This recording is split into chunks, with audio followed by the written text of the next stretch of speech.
자, 오늘 말씀 제목 한번 읽어주실래요? 말씀 제목 한번 읽어볼까요? 시작. 새 본성의 뭐요? 새 마음. 지난주는 뭐였어요? 새 본성의 새 사람이었습니다. 오늘은 조금 더 안으로 들어왔죠? 오늘은 그러니까 중심 포인트가 뭐예요? 마음인데 어떤 마음?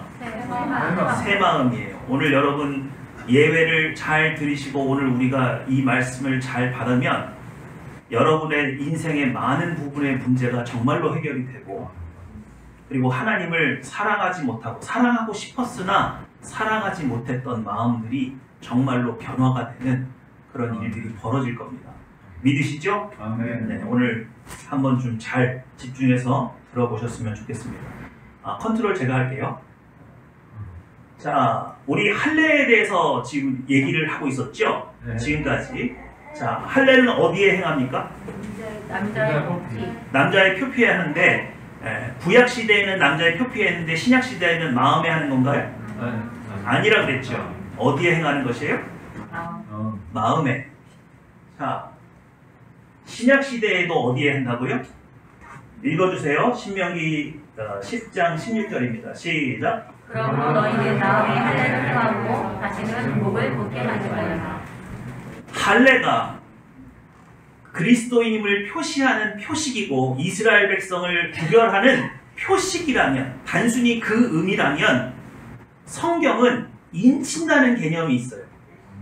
하나님께서 여러분을 구별하는 방법이 뭐냐 하면 여러분의 이마에 성령으로 뭐 하시는 거예요? 인친다 그래요. 이것은 유목민들의 습성이기도 하지요. 옛날에는 공동 목양을 했습니다. 목동들이 자기 양 감당하기 힘드니까 서로 협력해서 양을 치는데 그때 양들이 섞일 거 아니에요. 그래서 이마나 엉덩이에다가 인두로 지져서 인을 찍는 거죠. 이해가 되시죠? 만약에 표피를 베는 이 할례가 단순히 하나님의 백성인지 아닌지를 구별하는 표식이면 몸에 드러나는 부분의 표식을 해야 되는 거예요. 그럼 어디다 해야 돼요?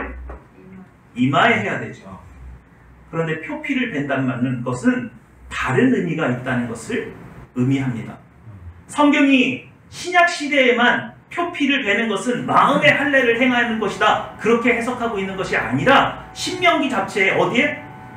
마음의 할례를 행하는 것이라고 그렇게 말을 하는 거예요. 그럼 이렇게 되는 거죠. 할례라는 의식은 표피를 베는 것이지만 실제로 그 영향력은 어디에 미치는 거예요? 마음에. 하나님께서 우리의 마음의 일부분을 떼어내지 않으면, 잘라내지 않으면 안 된다고 경고를 주시는 거라 그랬죠. 뭘 잘라내야 합니까? 마음의 정욕을. 그래서 표피를 베는 행위는 내 마음이 육신의 정욕에 사로잡히면 안 된다고 하나님께서 그 몸에 새겨준 표식이에요. 다른 의미로 하나님의 백성은 어떤 사람입니까? 절대로 내 마음이 육신의 정욕에 점령당하면 안 되는 사람.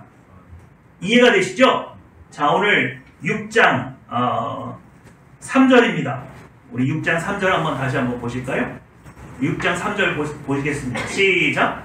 여호와께서 이르시되 나의 영이 영원히 상관하게 하지 아니하니 이는 그들이 의리심이 되리라. 그러나 그러나 그들이 의리심이 되리라.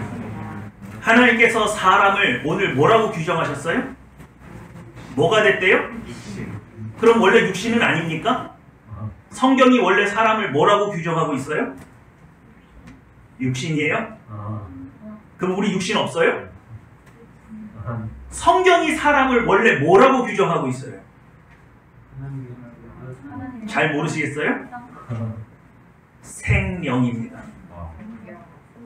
뭐라고요? 생명이에요. 아담을 만지시고 흙으로 빚으시고 그 코에 생기를 불어 넣으시니 사람이 뭐가 됐다고요? 생명이 된지라 그랬어요. 여러분, 의학적으로는 사람이 죽었다는 것을 심장이 멈추거나 뇌파가 끊기는 것으로 죽음을 표시합니다. 그렇게 이해해요. 근데 성경은 사람이 죽었다는 것을 어떻게 이해하고 있는가 하면 육체와 영혼이 분리되는 거예요. 무엇과 무엇이 분리돼요? 육체와 영혼이 분리되면 그건 죽었다고 보는 거예요. 그런데 육적인 생명은 영혼과 육체가 분리되는 것으로 규정하지만 영적인 생명은 무엇과 무엇에 분리해요? 네? 성령 하나님과 내 영혼에 분리해요. 오늘 그걸 말하고 있는 거예요. 3절에 보십시오. 여호와께서 이르시되 나의 영이 영원히 사람과 함께하지 아니하리니 그랬죠. 더 이상 사람과 결합된 상태로 있지 않겠대요. 왜요? 사람이 육신이 되었기 때문이에요. 무슨 말이냐? 내 마음이 열렬히 내 육체의 본성을 추앙하는 거예요. 더 이상 누구를 따르지 않아요? 성령 하나님의 음성에 귀를 기울이지 않고 성령 하나님이 이끄시는 대로 살지 않는다는 거예요. 왜 그렇게 됐습니까? 하나님의 아들들이 사람의 딸들과 결혼해서 일어난 일이에요. 그럼 여러분, 하나님의 아들들이라고 하는 이 해석을 되게 궁금했어요. 어떤 사람들은 천사라고 말을 합니다. 아니죠? 오늘 할례의 개념으로 와서 이것을 다시 들여다보면 이렇게 되는 거예요. 하나님의 영이 마음을 지배하고 있는 하나님의 아들들. 그런데 육신의 정욕이 완전히 마음을 지배하고 있는 사람의 딸들과 결혼했다. 그래서 그 후손들은 어떻게 됐습니까? 하나님 편에 섰어요? 사람 편에 섰어요? 육체의 정욕에 더 끌림받게 됐어요. 그래서 하나님께서 더 이상 시간을 두고 봐야 그들의 마음에서 나오는 것은 하나님의 형상, 하나님의 뜻을 이루는 것이에요. 육체의 소욕만 나와요. 육체의 소욕만 나와요. 그 상태를 한탄하시면서 사람이 이제는 뭐가 됐구나? 육신이 되었다고 말을 하는 거예요. 이해가 되시죠? 자, 그런데 우리 5절 말씀 한번 보겠습니다. 5절이에요. 5절 보겠습니다. 시작. 여호와께서 사람의 죄악이 세상에 가득함과 그의 마음으로 생각하는 모든 계획이 항상 악할 뿐임을 보시고. 자, 오늘 여기에 눈에 띄는 단어가 뭐예요? 네? 5절 말씀 가운데 여러분 눈에 탁 들어오는 단어가 뭐예요? 마음이에요. 마음. 성경이 지금 뭘 설명하려고 그래요? 마음 상태를 설명하려고 그래요. 육신이 된 사람들의 마음 상태를 설명하고 싶은 거예요. 뭐가 됐다고요? 여호와께서 사람의 죄악이 세상에 가득함과 그의 마음으로 생각하는 모든 계획이 항상 뭐하대요? 악하대요. 사람이 육신이 되어서 영의 생명을 잃어버렸더니 그 마음속에서 나오는 모든 생각은 악할 뿐이래요. 그래서 도저히 하나님께서 그것을 보고만 계실 수 없어서 뭐 하시겠대요? 쓸어버리신대요. 여러분, 이게 얼마나 심각한 건지 한번 보십시오. 하나님께서 아담과 하와를 만들어 놓고 그들에게 첫 번째 주신 명령이 뭐예요? 생육하고 번성하여서 땅에 충만하게 하는 것이 하나님의 제1명령이었는데 그 명령을 누가 회수했어요? 하나님. 왜요?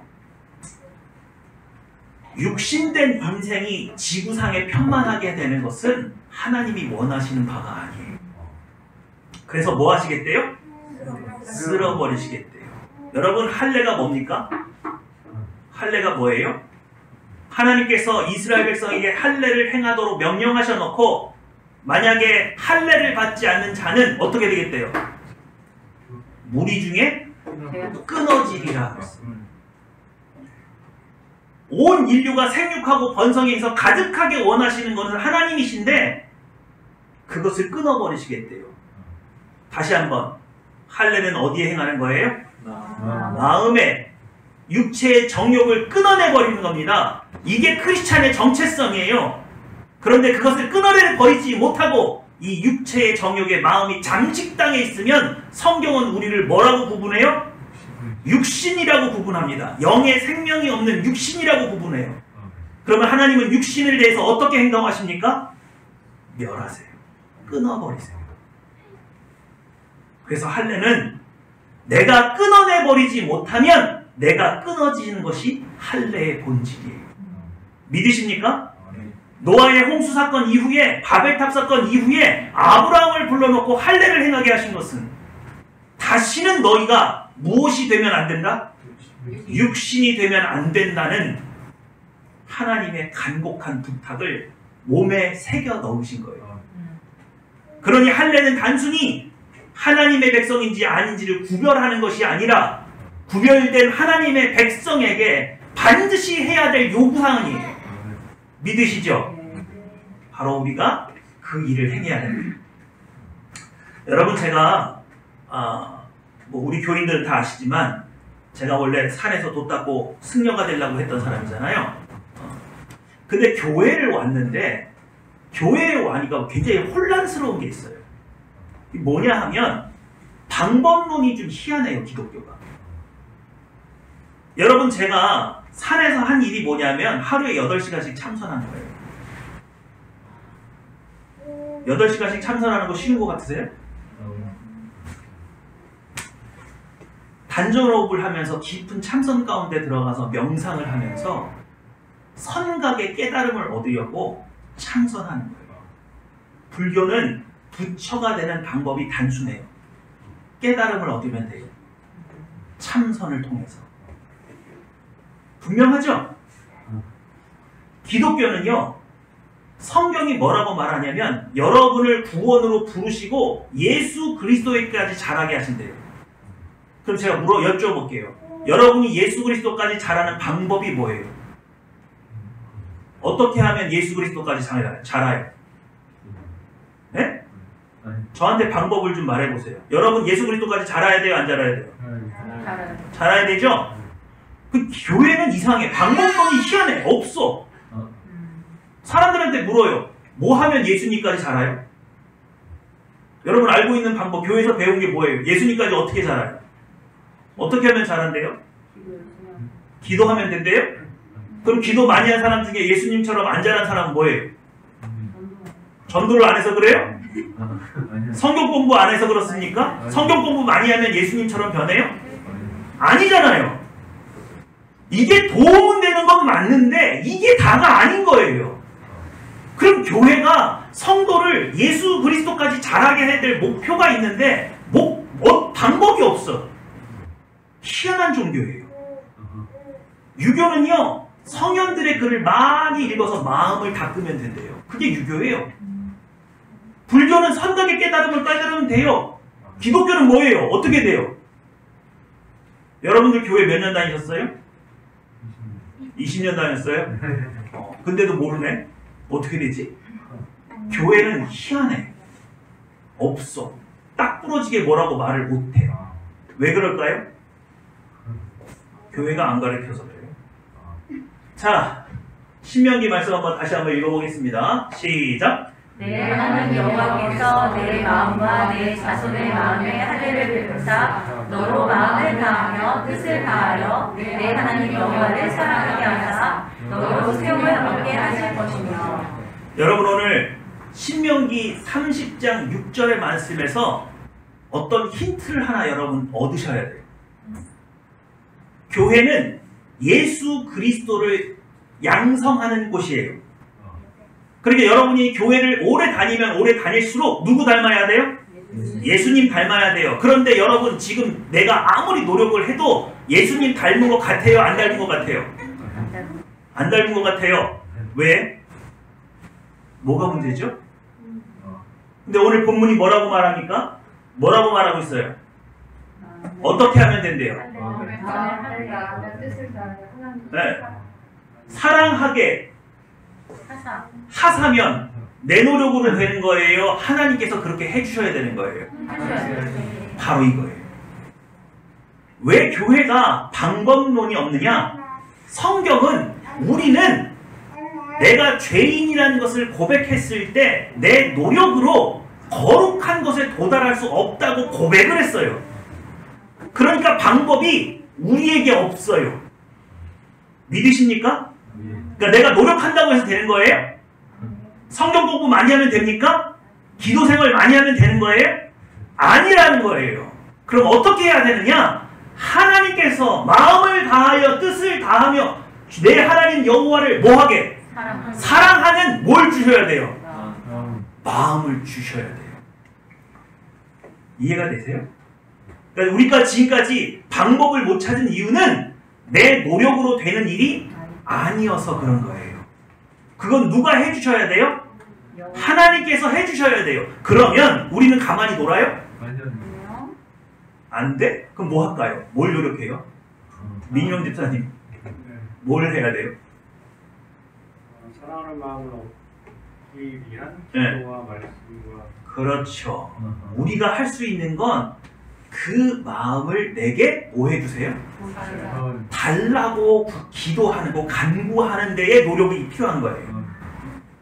내가 그 수준에 도달하는 것을 노력해야 되는 것이 아니라 그러한 마음을 내게 달라고 하나님 앞에 간구하는 것이 내가 해야 될 일이에요.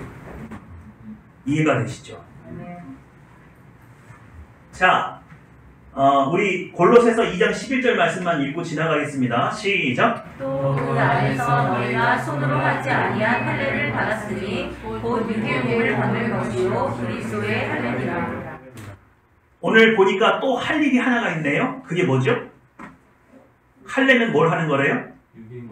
육의 몸을 뭐 하는 것이래요? 벗는 건 누가 해야 된대요? 그건 우리 몫이래요. 다시 한번요. 내가 하나님을 사랑하는 마음, 예수 그리스도의 마음으로 도달하기 위해서 도 닦듯이 성경 말씀 많이 읽고 새벽기도 많이 해서 거기에 도달해야 되는 거예요? 그건 아니라 그랬죠? 그건 불가능하다고요. 그건 누가 주셔야 돼요? 하나님께서. 그러니까 우리는 그 마음을 사모하는 것이죠. 그래서 하나님 앞에 간구하는 것이 우리 몫이죠. 두 번째는 뭐냐? 내 육신의 몸을 뭐 할 줄 알아야 돼? 벗어버려라. 그것이 바로 할례의 의미죠. 그럼 우리 내 안에 있는 정욕을 어떻게 베어버리죠? 어떻게? 매주 했잖아요. 십자가에 못 박는 거죠? 십자가에 어떻게 못 박아요? 육체의 정욕에 반응하지 않는 것. 그것이 성경이 육에 대해서는 죽고 하나님에 대해서는 산다고. 이해가 되시죠? 그것이 곧 뭐라고 표현해요? 할례이고 육의 몸을 벗는 것. 그건 누가 해야 돼요? 그건 우리가 해야 될 몫이에요. 다시 말해서 내 마음이 육신의 정욕에 정복당하지 않고 하나님을 사모하는 마음으로 하나님의 마음을 간구하는 것까지는 내 몫이에요. 이해가 되시죠? 이제 여러분 어디 가서 저는 몰라서 못 배웠습니다 이렇게 말하면 된다고 안 된다고요? 이거 오늘 하늘나라에서 다 녹화되는 거예요. 여기 앉아 계신 분들 다 들었어 이제. 나중에 저는 못 들었는데요. 교회에서 안 가르쳐줬는데요. 그러면 이제 오늘 이 영상 나갑니다. 자, 다시 한번 읽어주세요. 시작. 진정한 할례는 내가 끊어내지 못하면 내가 끊어지는 것. 내 안에 시작. 내 안에 육체의 조성을 끊어내지 못하면 결국 내가 이 땅에서 하나님의 형상으로 살지 못하고 하나님의 진노의 대상이 되어 끊어지는 것. 이것이 할례입니다. 그러니 이거는 해도 되고 안 해도 되는 것이에요. 반드시 행해야 되는 거예요. 크리스찬이라면 반드시 할 줄 알아야 돼요. 반드시 할 줄 알아야 되는 것인데 교회가 어떤 이유에서도 이걸 안 가르쳤어요. 그리고 뒷다 뭘 가르쳤어요? 성경 공부 시켰다고. 근데 여러분 성경 공부가 나쁜 겁니까? 기도 훈련이 나쁜 거예요? 그럼 뭐가 문제죠? 왜 그것이 내가 예수 그리스도로 성장하는데 아무 도움이 안 됐던 거죠? 우리 그거 조금 이따 다시 한번 살펴볼 거예요. 자, 육체의 본성으로 살아가는 삶. 하나님께서 시작. 하나님께서는 육체의 본성으로 살아가는 것을 생육하고 번성케 하신 창조의 목적에 반하는 일로 부정하신 육체의 본성으로 생육하고 번성하지 못하게 끊어내세요. 지금도 마찬가지예요. 제가 여기 요한일서 이걸 적어놨잖아요. 이 말씀 안에 보시면은 옛날에는 대량으로 그냥 하나님께서 홍수를 내리셔서 끊어버리셨잖아요. 근데 지금도 교회를 다니기는 다니는데 육체의 본성대로 살아가는 사람은 하나님께서 반드시 그 공동체 중에 뭐 하신대요? 끊어버리신대요. 그것을 사사기를 통해서 우리 다 공부했습니다. 확인했죠, 지지난주에. 이해가 되시죠? 자, 육체의 정욕에 점령당한 삶은 어떤 삶이냐? 오늘 본문 읽으셨죠? 네, 여기 글씨 한번 읽어주세요. 시작. 성경 공부, 기도, 봉사, 전도. 육체의 정욕에 점령당하면 변질돼. 문제는 마음이다. 여러분, 성경 공부는 왜 해요? 우리 성경 공부 왜 하죠?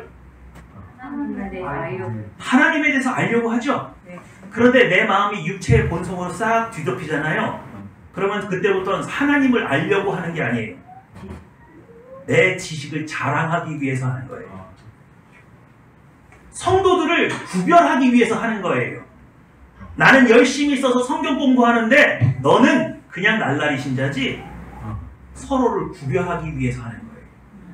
기도가 나쁜 겁니까? 아니죠? 그런데 기도가 육체의 정욕이 마음을 뒤덮은 상태에서 깊은 기도 가운데 들어가면 기도가 자랑거리가 돼요. 어떤 목사님 프로필에 그렇게 돼 있더라고요. 금식 기도 60일 2회. 어디 가서 내 앞에서 뭐 기도 얘기하지 말라 이거지. 네?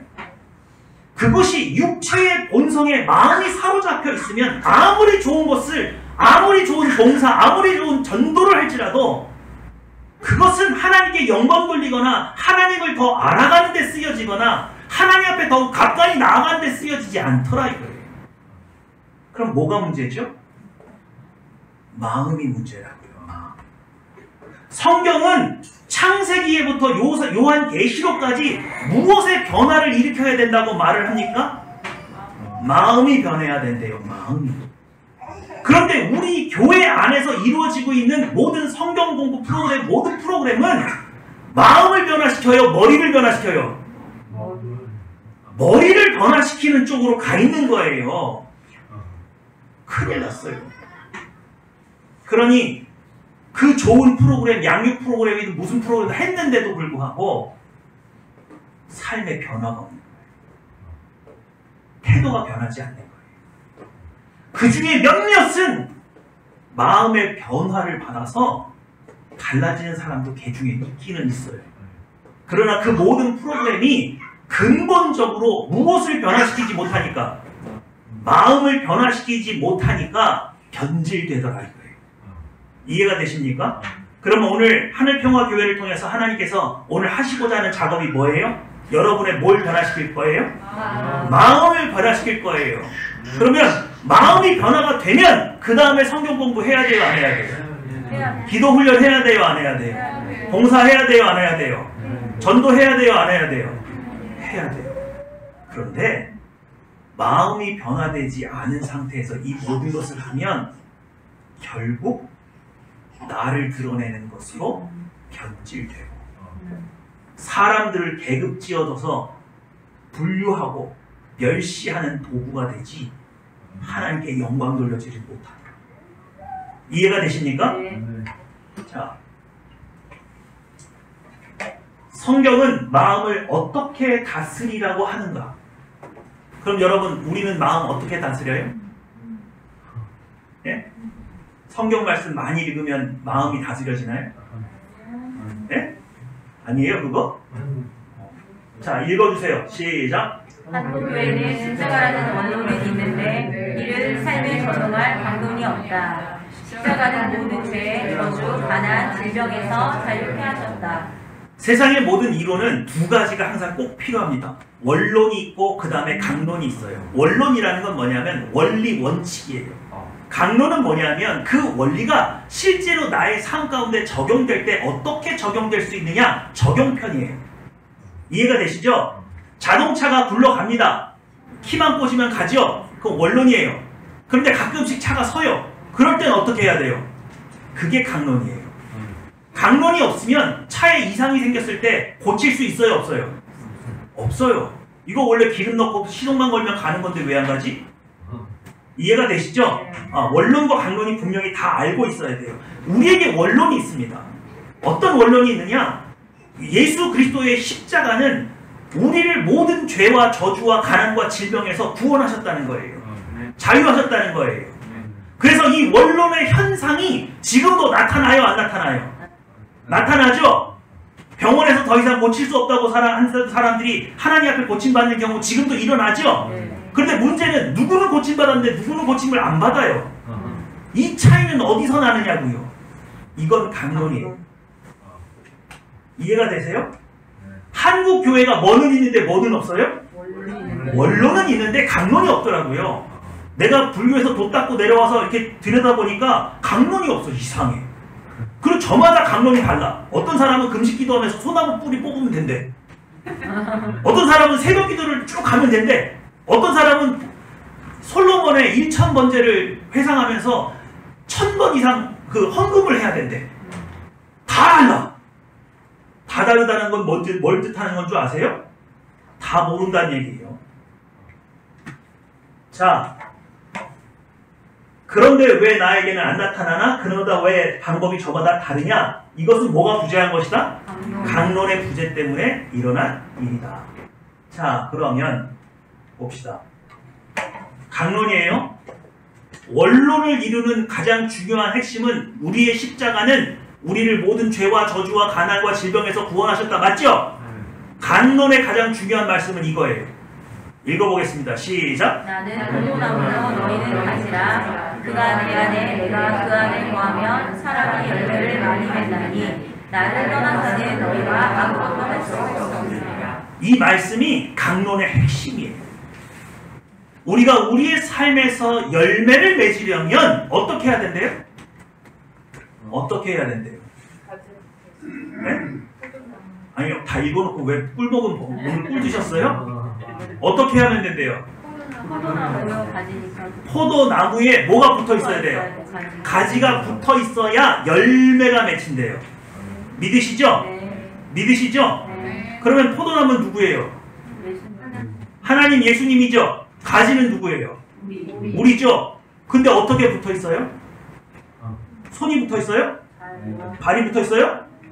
그럼 뭐가 붙어 있어야 돼요? 마음이 붙어 있어야 돼요. 뭐가 붙어 있는다고요? 마음이 붙어 있어야 돼요. 무엇과? 어떻게 내 마음이 어떻게 예수님하고 붙어 있어요? 네? 어떻게 붙어 있어요? 이건 여러분들 지금까지 안 붙어 있었어요? 아니, 체득해서 매일 생활하고 있는데 그걸 왜 말로 설명을 못 하냐고. 예? 여러분, 목사가 얼마나 어려운 일인지 아시겠죠? 다 알아. 근데 뭘 못해? 말로 설명이 안 돼. 하나님이 말씀을 주시잖아요? 머리는 이해했어. 근데 말로 설명을 하라니까 이게 너무 힘든 거예요. 여러분, 내 안에 계신 성령 하나님과 마음이 하나가 되는 거예요. 쉽죠? 그러면 뭐가 돼요? 열매를 맺어요. 근데 뭐가 문제예요? 왜 열매를 못 맺어요? 아니, 내 안에 성령 하나님 분명히 계시고 내가 성령 하나님과 마음을 이렇게 사모하는 마음으로 붙어 있으면 되지. 이게 자꾸 왜 떨어져요? 뭐 때문에? 그렇죠. 육체의 정욕이 시도 때도 없이 우리를 휘어감아가죠. 우리의 육체의 정욕이 원하는 것이 있어요. 눈에 반드시 보이는 증거가 있어야 돼요. 우리 육체의 본성은 영적인 하나님의 일을 이해하지 못하고 반드시 증거가 있어야 된대요. 그러니 우리가 예배를 드리고 오늘 응답을 받아서 하나님과 영적인 교제를 통해서 하나님께 응답을 내 마음속으로 받았는데 내 안에 있는 육체의 정욕은 뭐라고 말해요? 그게 이루어진다는 보장이 어디 있어? 그걸 어떻게 믿어? 증거 있어? 집에 돌아가서 가만히 앉아있으니까 변화된 게 하나도 있어요, 없어요? 없잖아. 그러면서 육체의 정욕이 내 마음을 점점 어떻게 잠식하는 거예요. 그러면 우리의 마음이 성령 하나님과 이렇게 붙어있다가 어떻게 돼요? 이렇게 벌어지고 떨어져 나가는 거죠. 믿음을 잃어버리는 거죠. 우리 안에서 매번 일어나는 일이에요. 문제가 있죠. 포도나무 가지가 포도나무에 붙었다 떨어졌다 붙었다 떨어졌다 붙었다 떨어졌다. 그럼 무슨 열매가 맺히겠어요? 맺혀요. 안 맺히면 다행인데 맺히긴 맺히는데 이상한 기형 같은 이런 이상한 열매가 맺히는 거예요. 찌그러져 있는 포도. 네? 아무도 먹고 싶지 않은 열매. 변질된 열매. 양분이 공급됐다 안 됐다 공급됐다 안 됐다가 반복이 돼가지고 이것도 아니고 저것도 아닌 이상한 열매. 그걸 원하세요? 아니잖아요. 그럼 도대체 왜 우리의 마음은 성령 하나님 앞에 이렇게 딱 붙어있지 못하고 맨날 이게 반복되는 거예요? 다시 거슬러 올라가면 뭘 하지 못해서? 마음의 할례를 받지 못해서, 육체의 정욕을 끊어낼 줄 몰라서, 육체의 정욕에 반응하지 않는 훈련이 안 돼 있고 성령 하나님의 마음에 이렇게 딱 합해서 목숨을 다하고 마음을 다하고 뜻을 다해서 사랑하는 마음이 내 마음에 없어서.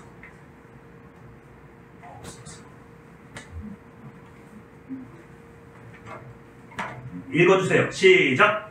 은혜를 받을 수 있는 마음이 없다. 뭐가 없다고요? 은혜를 받을 수 있는 마음이 없다. 처음에 하나님께 기도했어. 하나님 주세요. 사모합니다.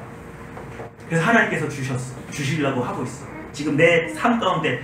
자, 다시 한번. 하나님이 여러분에게 만약에 집이 필요하다고 말을 하면 하나님은 여러분에게 집을 이렇게 던져줘요. 여러분 마음속에 부어줘요. 마음속에 부어주죠?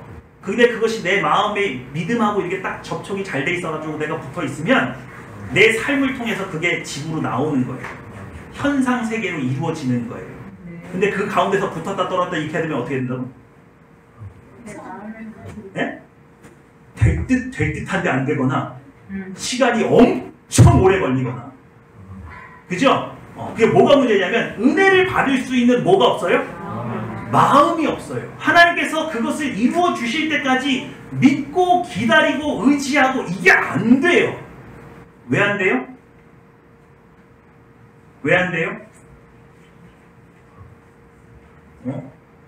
말을 못 하시네? 왜 안 돼요? 육체의 정욕이 이미 내 마음에 침투했다는 뜻이죠. 내가 그걸 못 기다린다는 얘기 자체가 내 안에 그것을 기다릴 수 있는 순수한 하나님을 사랑하는 마음이 있다고요? 없다고요? 없다고요. 없는 거예요. 조금 있는 게 아니라 없는 거예요. 그 마음 가지고는 못 기다려요. 왜요? 육체의 정욕이 내 마음에 이미 자리 잡고 있습니다. 은혜를 하나님께서 안 부어주시는 게 문제가 아니고 하나님이 은혜를 부어주시고 싶어도 그것을 받을 수 있는 그릇이 안 돼 있다고요. 준비가. 성경 공부를 하고도 내 지식을 자랑하고 싶어하는 게 우리잖아요. 거기에다가 하나님의 은혜를 더 부어줘요. 성경에 뭐라고 돼 있습니까? 진주 먹거리를 누구에게 주지 말래요? 돼지에게 주지 말래요. 돼지는 그것 가지고 뭐 할 거니까. 읽어주세요. 시작. 우리의 관리는 사랑이 많으신 아버지를 배우는 것이 아니라 주신 은혜를 받을 수 있고 누릴 수 있는 마음이 준비되어 있어야 한다. 육체의 정욕에 잠식되지 않은 마음. 그렇죠. 육체의 정욕에 잠식되지 않은 마음을 가지고 하나님 앞에 나와야 되는 거죠. 그럼 우리에게 그런 마음이 있어요? 없어요? 예? 있어요? 없어요? 없어요. 그게 우리의 고백이에요. 그래서 우리가 죄인이에요. 그럼 어떻게 하죠? 시편 51편 10절이에요. 다윗이 바세바와 동침했습니다. 그리고서 탄식하면서 자기의 죄를 고백하면서 지은 시예요. 읽어볼까요? 시작. 하나님이여 내 속에 거한 마음을 창조하시고 하시고 내 안에 정직한 영을 새롭게 하시옵소서. 다윗이 죄를 지은 다음에 그 죄에서 벗어나는 방법이 뭐냐? 자신의 죄를 고백하면서 하나님께 요청하는 거예요. 내 안에 무슨 마음이 없어요? 내가 아무리 들여다봐도 이 죄를 끊을 만한 정직한 마음, 정한 마음, 깨끗한 마음이 내게 있다 없다? 지금 내가 이게 회개하고 기도하죠. 하나님께 잘못했다고 고백하는 이 순간에도 내 마음속에는 지금 음욕이 있더라 없더라? 이번에 용서받으면 나 또 음욕한다 안 한다? 그걸 다윗은 보고 있는 거예요. 사도 바울이 이 사망의 몸에서 나를 어떻게 구원해야 되냐고 끔찍하다고 이게 막 탄식하는 고백 여러분 기억나시죠? 이 사망의 몸에서 누가 나를 구원하려 그러잖아요. 내가 나를 이렇게 들여다보고 있으니까 나는 이번에 용서받는다고 해서 다시 죄 안 지을 사람이 아니더라는 거예요. 그래서 이 죄에서 벗어나야겠는데 그런 방법이 뭐밖에 없어요? 하나님이 창조주이신 것을 기억하는 거예요. 내 안에는 거룩하고 정직하고 깨끗한 마음이 있다 없다? 없다. 그러니 이 마음은 누가 주셔야 되는 거다? 하나님이 주셔야 된다는 거예요. 신명기 아까 그 고백하고 똑같죠? 하나님께서 마음을 다하고 뜻을 다하고 목숨을 다해서 하나님을 사랑하는 마음을 너에게 뭐 해사? 주사. 그건 받아야 되는 개념이에요. 믿으시죠? 그럼 오늘 연습 한번 해보겠습니다. 제가 오늘 여러분 굉장히 잘 오신 거예요. 오늘 이상하게 유난히 오늘 교회 많이 못 오셨는데 오늘 엄청난 걸 배우신 거예요, 여러분.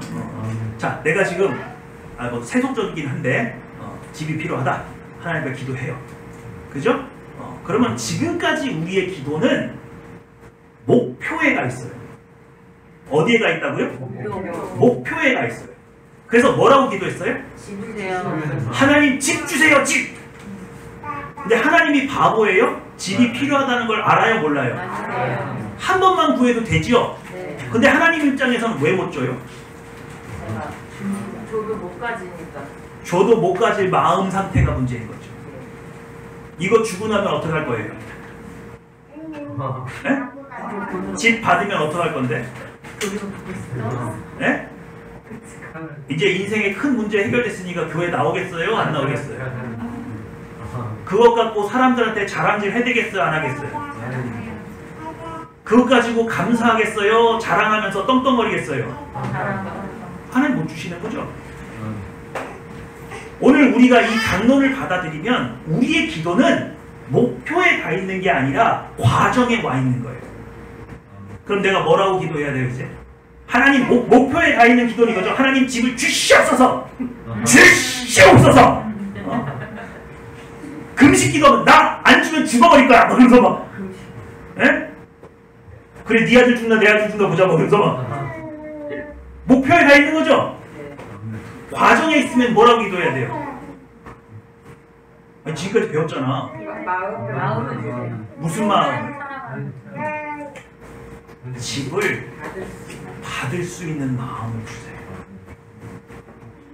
하나님께 더욱 감사할 수 있는 마음 주시고 이웃들을 더 사랑할 수 있는 마음 주시고 이해가 되세요? 내가 집을 받았다고 해서 교만해지거나 나태해지지 않는 마음을 주세요. 이 받은 것으로 하나님께 영광 돌릴 수 있는 마음을 주세요. 그러면 안 주면 어떡하지? 언제 줄 거지? 이런 걸로 인해서 마음이 요동치지 않는. 우리에게 뭐가 문제라고요? 마음이 문제예요. 우리 신자의 싸움은 결론의 목표에 가 있는 게 아니라 과정에 와 있어요. 과정에.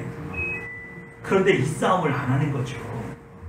근데 우리 중에 나무 뿌리 뽑아서 금식 기도해서 받은 사람이 있기는 있어요, 없어요? 예? 그럼 그 사람들은 왜 받았죠? 그 사이에 마음을 다. 그렇죠. 그 과정 속에서 마음이 하나님께서 생겼어.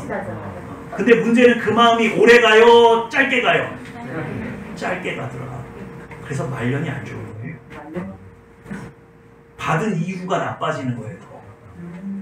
유지가 안 되는 거예요. 자, 우리 열왕기 한번 보겠습니다. 이건 좀 찾아볼게요. 오늘 좀 말씀이 길어지긴 했는데 어쩔 수 없습니다. 열왕기 3장 9절에서 15절이에요.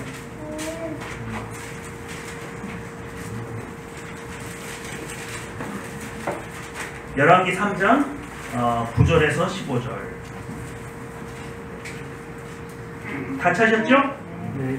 구약성경 514페이지입니다. 구약성경 514페이지 열왕기상 3장 9절에서 15절까지 말씀. 다 찾으셨죠? 네. 아니 안 찾았으면 안 찾았다고 얘기를 해야지. 찾았어? 안지 못했어. 열왕기 3 구약성경 514페이지. 514페이지. 열왕기상 3장 9절에서 15절 읽겠습니다. 교독하겠습니다. 누가 주의 이 많은 백성을 재판할 수 있사오리까? 듣는 마음을 종에게 주사 주의 백성을 재판하여 선악을 분별하게 하옵소서. 솔로몬이 구함에 그 말씀이 주의 마음에 듭니다. 이에 하나님이 그에게 이르시되 내가 이것을 구하도다. 자기를 위하여 장수하기를 구하지 아니하며 부도 구하지 아니하며 자기 원수의 생명을 멸하기를 구하지도 아니하고 오직 송사를 듣고 분별하는 지혜를 구하였으니 네가 네 말을 반대로 하여 내게 지혜롭고 청정한 마음을 주니 내 앞에서도 너와 같은 자가 없거니와 내 뒤에도 너와 같은 자가 일어남이 없으리라. 내가 또 내가 구하지 아니한 부귀와 영광도 내게 주노니 내 평생의 왕들 중에 너와 같은 자가 없을 것이니라. 내가 만일 내 아버지 다윗의 행함같이 내 길로 행하며 내 법도와 명령을 지키면 내가 또 내 나를 기쁘게 하리라. 15절 읽어주세요. 시작. 솔로몬이 뛰어보니 웃기더라. 이에 예루살렘에 들어 여호와의 언약궤 앞에 서서 번제와 감사의 제물을 드리고 모든 신하들을 위하여 잔치하였다. 자, 오늘 여러분 예배 드리는데 이제 마지막입니다. 솔로몬이 뭘 구했어요? 이런다니까. 좀 성경을 좀 똑바로 읽고 얘기해봐요 좀. 마음. 무슨 마음? 듣는 마음. 11절. 이에 하나님이 그에게 이르시되 내가 이것을 아니 몇 절이죠? 9절이죠? 자 9절 다시 한번 읽어볼게요. 9절 다시 한번 읽어보세요. 시작. 누가 주의 백성을 재판할 수 있사오리까? 듣는 마음을 주게 주사 주의 백성을 재판하여 선악을 분별하게 하옵소서. 성경은 솔로몬이 듣는 마음을 달라 그랬어요. 근데 왜 사람들은 지혜를 구했다고 그래요? 마음을 구했잖아요. 솔로몬이 그렇게 멍청해 보여요? 솔로몬은 이 모든 과정을 알고 있는 거예요. 여러분 우리는 사람을 표현할 때 이렇게 말해요. 저 사람 참 똑똑해. 그럼 똑똑한 게 머리가 똑똑한 거예요? 마음이 똑똑한 거예요? 머리가 똑똑한 거죠? 근데 성경은 마음이 똑똑한 사람을 똑똑하다고 말을 해요. 지혜가 머리에 있습니까? 마음에 있습니까? 지식이 머리에 있습니까? 마음에 있습니까? 아이고 죄송합니다. 자 적었는데 집어넣어. 머리는요 지혜와 지식을 저장하는 곳이고 그것을 갖다 쓰는 건 마음이에요. 프란시스 쉐퍼가 이걸 증명해냅니다. 사람이 이성적이고 합리적이냐? 아니라는 거예요. 감정의 도구예요, 머리는. 여자가 쇼핑센터에 가서 쇼핑을 잔뜩 해가지고 왔어요. 합리적으로 쇼핑했어요? 감정적으로 했어요? 네? 감정적으로 했어요. 근데 남편 앞에서 설명할 땐 뭐라 그래요? 합리적인 이유가 있어. 이거 한정판이야. 이거 사는 것만으로도 얻은 거야. 득본 거야. 당신이 몰라서 그러는데 그러니까 합리적인 이성이 마음이 들여다 쓴다는 거예요. 성경은 뭐라고 말하느냐? 마음이 지혜로운 사람이 지혜로운 것이고 마음이 민첩한 사람이 민첩한 거예요.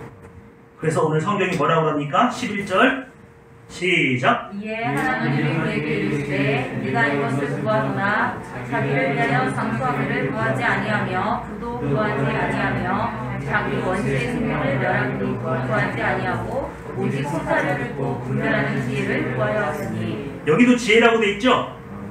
예. 근데 이 지혜는 아까 위에 있는 말씀에 의하면 머리에 있는 지식이에요? 마음의 지식이에요? 마음의 지식이에요. 그래서 문장이 어떻게 이어집니까? 12절에 이렇게 돼 있어요. 내가 내 말한 대로 하여 내게 지혜롭고 총명한 뭘 주노니? 하나님께서 지혜와 지식을 솔로몬의 머리에 주셨어요? 마음에 주신다고요. 마음에. 이 총명하고 지혜로운 마음이 하나님께로부터 왔더니 부와 명예와 권세가 그냥 따라오는 거예요. 이해가 되십니까? 그럼 우리가 뭐가 문제지? 뭐가 문제예요? 마음이 문제예요. 왜 마음이 문제죠? 육신의 정욕이 마음을 점령해서 문제예요. 그래서 눈에 보이는 증거가 없으면 아무리 하나님께 받은 말씀이라도 불안하고 두렵고 안 이루어질 것 같은 신경쇠약에 걸려가지고 매일 벌벌 떨면서 사는 거죠. 누가 말씀하셨는데? 전지전능하신 천지를 창조하신 하나님이 말씀하셨는데, 그래서 우리의 마음은 어둡고 우리의 마음은 미련한 거예요. 그래서 오늘 우리가 이 예배를 통해서 가슴을 치면서 하나님께 간구해야 될 것이 무엇입니까? 하나님, 내 안에는 선한 것이 하나도 없어요. 심지어 나를 만드시고 창조하신 하나님을 사랑하는 마음조차도 없습니다. 저에게 마음을 주십시오. 마음을 주십시오. 그리고 이 땅을 살아갈 지혜로운 마음을 주세요. 하나님께서 공급해 주시는 모든 것을 받아 누릴 수 있는 넉넉한 마음을 주세요. 여러분, 오늘 열왕기를 읽었는데 이 똑같은 장면이 역대하에도 기록되어 있거든요. 근데 거기에는 어떤 진술이 있느냐면 하나님께서 솔로몬의 마음을 바다의 모래처럼 넓게 하셨다고 그랬어요. 네? 뭐같이? 바다의 모래처럼 넓게 하셨대요. 그게 뭘 의미하냐면 그 넓은 마음에 하나님께서 무슨 은혜를 부어도 될 만큼 넉넉한 마음을 주셨다는 거예요. 그래서 그가 그 모든 것을 받아 누렸다는 겁니다. 그런데 아이러니하게도 솔로몬의 말년은 어땠어요? 변질됐죠? 뭐가 변질되게 만들었어요? 육신의 정욕이요. 야곱야곱 갉아먹기 시작했죠. 그래서 이제 그의 마음을 완전히 점령해버리고 났더니 그의 왕위가 끝나는 거죠. 나라가 쪼개지는 사태가 나는 거죠. 이해가 되십니까? 여러분, 오늘 이 말씀을 꼭 여러분 기억하세요. 기억할 수 있는 마음을 달라고 하세요. 우리는 반드시 누구에게까지 자라야 돼요? 예수님께까지 자라야 돼요. 그런데 내 힘과 내 노력으로는 그게 가능하다고요? 불가능하다고요? 불가능합니다. 그래서 내가 해야 되는 것, 예수님의 마음을 주십시오. 그거 간구하셔야 돼요. 그리고 마음의 할례를 행하세요. 이건 우리가 할 수 있잖아요. 오늘 이것을 통해서 하나님의 마음을 가진 자가 되어서 이 땅에 작은 예수 그리스도로 살아가시는 여러분 되시기를 주님의 이름으로 축원합니다. 기도하겠습니다. 마음이 문제입니다. 마음이 문제입니다. 내가 간구한 기도의 제목들이 이루어지지 않는 이유가 뭡니까? 포도나무 가지가 포도나무에 붙어있을 수가 없어요. 그렇게 불안할 수가 없어요. 그렇게 무섭고 두려울 수가 없어요. 하나님의 약속을 믿을 수가 없어서. 오늘 이 모든 것을 이루시는 하나님을 믿을 수 있는 마음을 주십시오. 저의 기도에 응답하시는 하나님을 믿는 마음을 주셔서 저로 열매 맺는 가지가 되게 하옵소서. 기도하겠습니다.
오늘 우리 한 가지 마음을 더 구할 겁니다.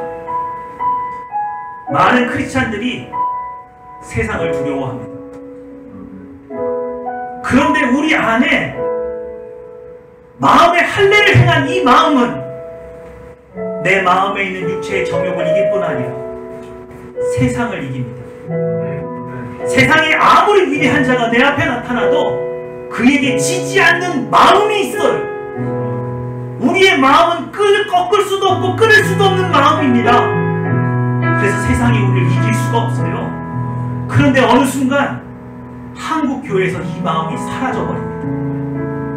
나보다 더 많은 학위를 가진 사람, 나보다 더 많은 재산을 가진 사람, 나보다 더 많은 권세를 가진 사람을 만나면 마음이 쪼그라들어요.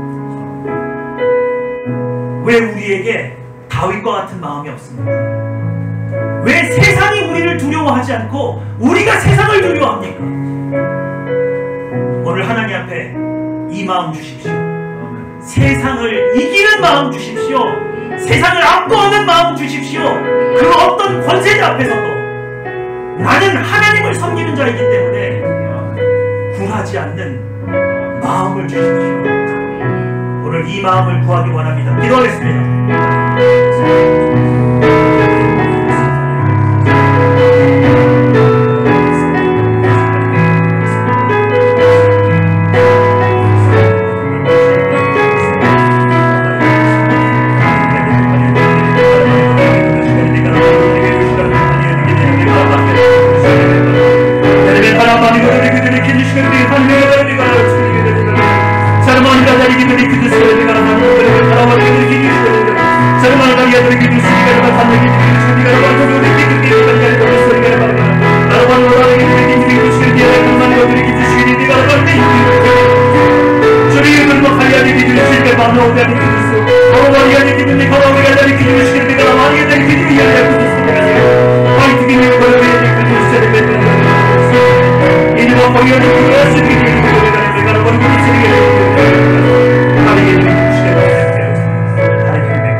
마지막 기도할 텐데 우리 아픈 곳에 한번 손을 얹어 봅시다. 마음에 상처가 있고 연약하신 분은 가슴에 손을 얹으시고, 오늘 기도할 거예요. 낫게 해주세요가 아니고 이미 하나님은 우리가 낫기를 원하시는 걸 알고 계신 하나님이시니까 나음 받을 수 있는 마음을 주십시오. 이 마음을 통해서 저를 치유해 주실 줄 믿습니다. 하나님께 간구하는 시간 되기 원합니다. 기도하겠습니다.